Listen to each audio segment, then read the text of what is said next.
তরুণ তরুণীদের মাঝে বাড়ছে আত্মহত্যা, হেতু কি? আল্লাহর দেয়া জীবন মানুষের প্রতি তার পক্ষ হতে আমানত। মানুষ চাইলেই নিজের জীবনকে মৃত্যুর দিকে ঠেলে দেওয়ার অনুমতি রাখে না। মানুষের জীবন মৃত্যুর একচ্ছত্র ক্ষমতার অধিকারী একমাত্র আল্লাহ তাআলা।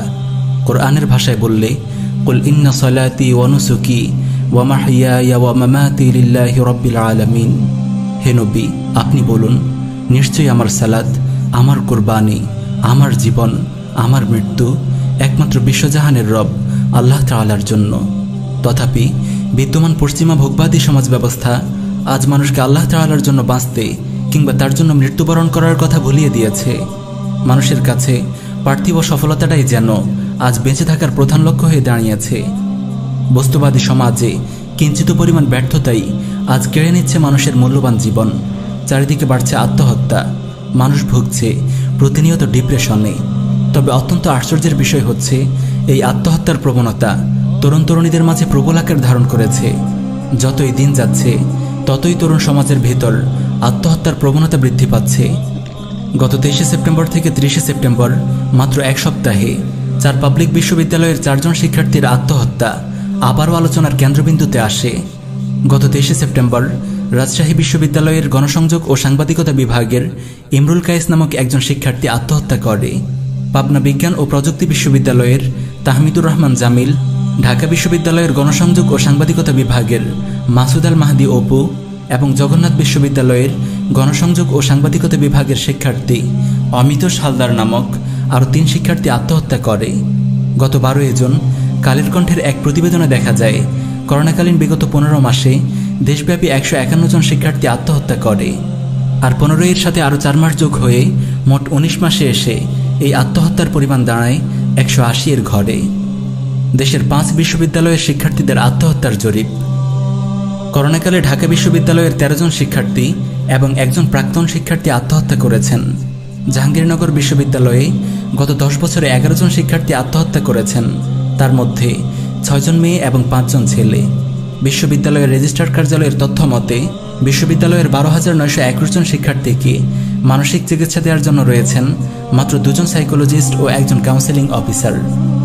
গত 1.5 মাসে জগন্নাথ বিশ্ববিদ্যালয়ের 4 শিক্ষার্থী আত্মহত্যা করেছেন। গত 5 বছরে রাজশাহী বিশ্ববিদ্যালয়ের অন্তত 6 জন শিক্ষার্থী আত্মহত্যা করেছেন। বিশ্ববিদ্যালয়ের মানসিক স্বাস্থ্য কেন্দ্রের পরিচালক অধ্যাপক আনোয়ারুল হাসান সুফি বলেন, বর্তমানে 650 জন শিক্ষার্থী চিকিৎসা নিচ্ছে। এদের মধ্যে 217 জন একাধিকবার আত্মহত্যার প্রস্তুতি নিয়েছিল। প্রতিদিন গড়ে 9 জন শিক্ষার্থী চিকিৎসা নিতে আসে। গত 1 দশকে চট্টগ্রাম বিশ্ববিদ্যালয়ের 7 শিক্ষার্থী ও 1 জন শিক্ষক আত্মহত্যা করেছেন। গত 4 অক্টোবর সমকাল পত্রিকার এক জরিপে দেখা যায়, উক্ত আত্মহত্যাকারীদের মাঝে 46 বছরের থেকে উপরের দিকে আত্মহত্যাকারীদের সংখ্যা মাত্র 5%, আর 35 থেকে 45 বছর বয়সীদের আত্মহত্যার পরিমাণ 11%। বাকি 2%-এর উভয়টাই হতাশাজনক। এর মধ্যে 1 থেকে 19 বছর বয়সীদের আত্মহত্যার পরিমাণ 35%, আর সবচেয়ে বেশি আত্মহত্যা করেছে তরুণ তরুণীরা, অর্থাৎ 20 থেকে 35 বছর বয়সীদের আত্মহত্যার পরিমাণ 49%। আত্মহত্যার কারণ উল্লেখ করতে গিয়ে গবেষণাটি বলে, আর্থিক টানাপোড়েনের কারণে আত্মহত্যা করেছে 8% মানুষ, পড়াশোনা সংক্রান্ত সমস্যার কারণে আত্মহত্যা করেছে 1% মানুষ, সম্পর্কজনিত কারণে আত্মহত্যা করেছে 24% মানুষ, আর সবচেয়ে বেশি যে কারণে মানুষ আত্মহত্যা করেছে তা হচ্ছে পারিবারিক কারণ, অর্থাৎ পারিবারিক কারণে আত্মহত্যার পথে হেঁটেছে 35% মানুষ, আর বাকি 32% মানুষের আত্মহত্যার কোনো উল্লেখযোগ্য কারণ পাওয়া যায়নি। জরিপটি আরও বলে, এই আত্মহত্যাকারী মানুষদের 100%-এর মধ্যে 57% পুরুষ ও 43% নারী। এগুলো কেবল মিডিয়ার চোখে ধরা পড়া কিছু শিক্ষার্থীর আত্মহত্যার লিস্ট। মিডিয়ার অগোচরে কিংবা হিসেবের বাইরে আরও কত আত্মহত্যাকারীর লাশ যে মাটি চাপা দেওয়া হয়েছে তার হিসেব তো কেউ রাখেনি। ঢাকা বিশ্ববিদ্যালয়ের সমাজবিজ্ঞান বিভাগের সাবেক শিক্ষক অধ্যাপক ডক্টর নেহাল করিম বলেন, তরুণদের আত্মহত্যার দিকে ধাবিত করার পেছনে প্রকৃত সমস্যা চিহ্নিত করতে পারার মতো কোনো মানসম্মত গবেষণা নেই সরকারের।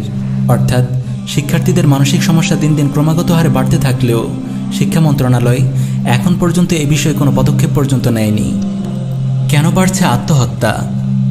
ইতিমধ্যে এত বেশি পরিমাণ আত্মহত্যা বেড়ে যাওয়া নিয়ে গবেষণাটি আরও বলছে, আত্মহত্যায় নিহত শিক্ষার্থীদের পরিবার ও সহপাঠীদের সঙ্গে কথা বলে জানা গেছে, করোনার কারণে ক্যাম্পাস বন্ধ থাকা, বিষণ্ণতা, অবসাদ, পারিবারিক জটিলতা, আর্থিক সংকট, কিছু পাওয়ার জেদ, না পাওয়ার হতাশা, পড়াশোনার চাপ, শিক্ষাজীবন নিয়ে হতাশা, মানসিক নির্যাতন, সম্পর্কের টানাপোড়ন এবং চাকরি নিয়ে অনিশ্চয়তার কারণে আত্মহননের পথ বেছে নেন প্রায় অনেকে। এসবের পাশাপাশি বস্তুবাদী সমাজ ব্যবস্থা আত্মহত্যার পেছনে অন্যতম দায়ী। পশ্চিমা শিক্ষা ব্যবস্থার কালো থাবায় মানুষ বস্তুবাদের প্রতি ঝুঁকে পড়েছে। পশ্চিমা সমাজ ব্যবস্থা একদিকে আমাদের পারিবারিক বন্ধনগুলোকে নষ্ট করে দিচ্ছে, ফ্রি মিক্সিং, পরকীয়া, প্রেম ইত্যাদির মতো অপসংস্কৃতির আঘাতে ক্ষতবিক্ষত হচ্ছে আমাদের পরিবারের সম্পর্কগুলো। ফলে পারিবারিক কলহ এখন ক্যান্সারের মতো রূপ নিচ্ছে, যার দরুন সমাজের মানুষগুলো আজ পরিবারের ভরসা ও বন্ধনের ছোঁয়া থেকে নিজেদের হতাশাগুলোকে কাটিয়ে তুলতে পারছে না।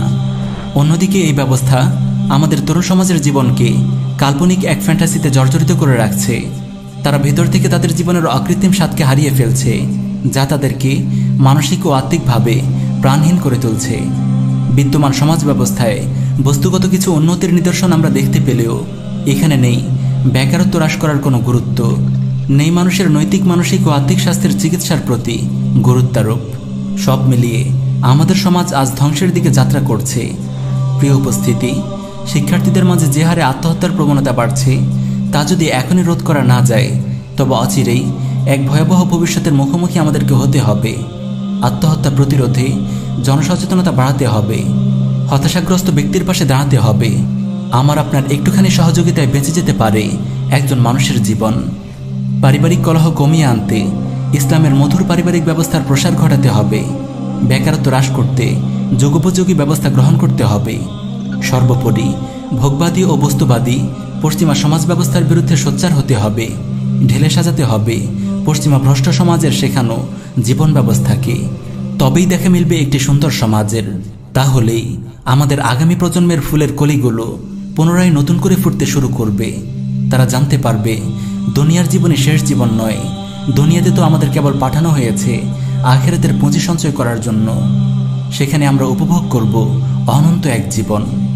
মহান আল্লাহ তাআলা আমাদেরকে দুনিয়া ও আখিরাতে সফলতা দান করুন। আমিন ইয়া রাব্বাল আলামিন।